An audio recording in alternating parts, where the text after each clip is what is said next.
JK Yadav Films present JK Yadav Films.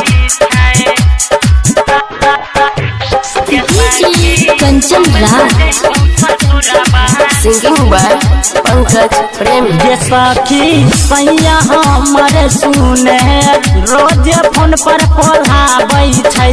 ये सखी सैया हमर रोज सुने फोन पर पढ़ाबै छै। फोन पर पढ़ाबै छै गे सखी, फोन पर पढ़ाबै छै।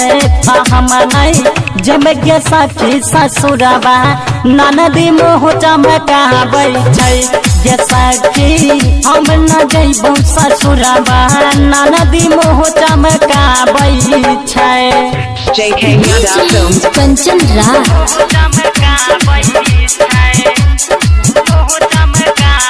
नीम चौक चौसीमा वैशाली।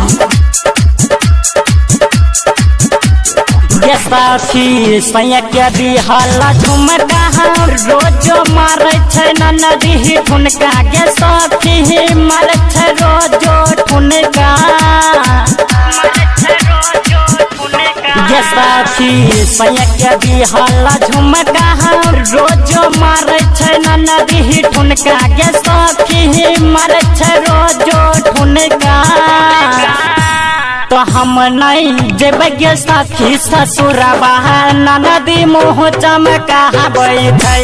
तो हम नहीं जेबै गे सखी ससुरबा ननदी मुँह चमकाबै छै।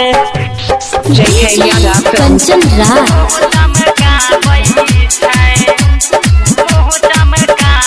नीम चौक चौसीमा Vaishali. presented by Albina Recording Studio, Simra. ये सखी गुरु बारा बेदर्दी रोज छोड़ते ननदी के गर्मी। ये सखी छोड़ते गे गर्मी। ये सखी गुरु बारा बेदर्दी रोज छोड़ते ननदी के गर्मी। ये सखी छोड़ते गे गर्मी।